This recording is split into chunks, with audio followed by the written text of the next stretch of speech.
साउची ने मिस्टर फैंक से आकर कहा, मुझे बहुत जोर की भूख लग रही है, तुम मेरे लिए कुछ करो ना। मिस्टर फैंक ने कहा, रुको मैं तुम्हारे लिए कुछ ऑर्डर करता हूँ। लेकिन साउची से जरा भी सब्र नहीं हो रहा था, इसलिए वह अंदर गई और फ्रिज से गाजर निकालकर खाने लगी। मिस्टर फैंक ने देखा कि साउची कच्ची गाजर खा रही है। यह देखकर वह किचन में गए और गैस चालू करके साउची के लिए एक हाफ फ्राई ऑमलेट बनाने लगे। साउची को ऑमलेट देने के बाद मिस्टर फैंक ने कहा, तुम मुझसे दोबारा उम्मीद मत रखना कि मैं तुम्हारे लिए एक और हाफ फ्राई बनाऊंगा। लेकिन साउची का पूरा ध्यान खाने पर ही था। वह जल्दी से ऑमलेट खत्म कर गई और एक और ऑमलेट मांगने लगी। मिस्टर फैंक साउची को मना नहीं कर पाए और उसके लिए फिर से ऑमलेट बनाने लगे। रात को साउची नहाकर मिस्टर फैंक की शर्ट पहनकर उनके पास आकर बैठ गई और अपनी चिकनी टांगे दिखाने लगी। मिस्टर फैंक पूरे शर्म में डूब गए और साउची से कहने लगे, मेरे कपड़ों को दोबारा कभी मत पहनना, जाओ जाकर बदल लो। लेकिन साउची तो वहीं मिस्टर फैंक के सामने अपने कपड़े बदलने लगी। मिस्टर फैंक को बहुत शर्म आ रही थी, इसलिए वह खुद उठकर दूसरे कमरे में जाकर बैठ गए। फिर भी साउची ने हार नहीं मानी। वह चुपके से कमरे में आई और मिस्टर फैंक के पीछे 2 बियर लेकर खड़ी हो गई। जैसे ही मिस्टर फैंक पीछे मुड़े, वह साउची को देखकर डर गए।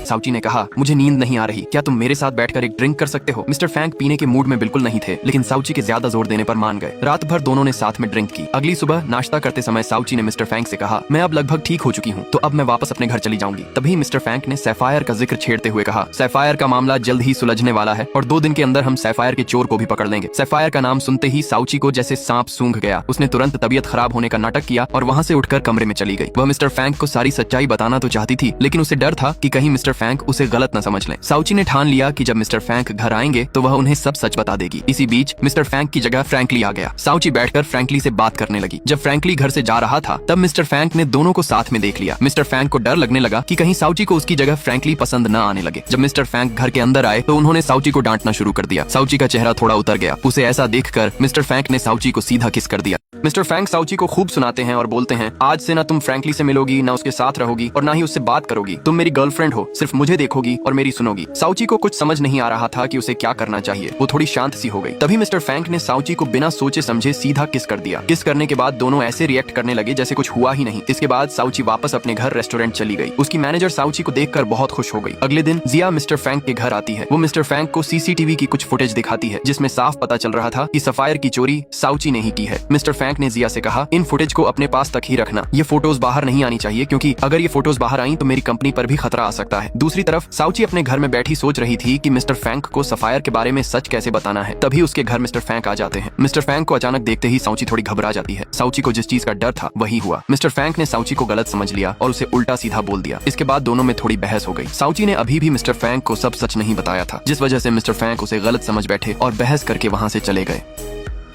मिस्टर फैंक को अब लगने लगा था कि साउची सिर्फ उनकी जिंदगी में सफायर के लिए आई थी, ताकि वह मिस्टर फैंक के करीब आ सके और सफायर चोरी कर ले। लेकिन मिस्टर फैंक को सच नहीं पता था कि सफायर किसी और का नहीं, साउची का ही है। साउची अपने घर में उदास बैठी थी। उसे बहुत बुरा लग रहा था, क्योंकि उसकी वजह से मिस्टर फैंक को जिया के सामने शर्मिंदा होना पड़ा था। साउची ने अब सोच लिया था कि वह अब मिस्टर फैंक के सामने कभी नहीं जाएगी, इसलिए वह मरने के तरीके ढूंढने लगी। साउची ने रस्सी से लटक कर मरने की कोशिश की। वह काफी देर तक रस्सी से लटकती रही, लेकिन उसके लटकने से कोई फायदा नहीं हुआ, बल्कि उसके गले में दर्द होना शुरू हो गया। फिर साउची ने दूसरा तरीका ट्राई किया। उसने काफी सारे करंट के तारों को अपने हाथ में पकड़ लिया। साउची को लग रहा था कि अगर वह करंट के तारों को पकड़ लेगी तो शायद वह मर जाएगी, लेकिन वह तो एक एलियन थी, इसलिए उसे बिजली का कोई असर ही नहीं हुआ। फिर साउची ने एक और तरीका ट्राई किया। उसने अलग अलग तरह की ढेर सारी दवाइयां खा ली। वह सोच रही थी कि अगर वह ढेर सारी गोलियां एक साथ खा लेगी तो वह मर जाएगी, लेकिन उन दवाइयों से भी साउची को कुछ नहीं हुआ। अब साउची ने अपने आप को रस्सी से बांध लिया और ठान लिया कि अब से वह कुछ नहीं खाएगी और भूख से मरेगी। उसकी मैनेजर साउची के लिए एक बढ़िया सी डिश बनाकर लाई थी, लेकिन साउची तो अपनी जिद पर अड़ी थी। क्या साउची सच में मर जाएगी? ये जानेंगे अगले पार्ट में।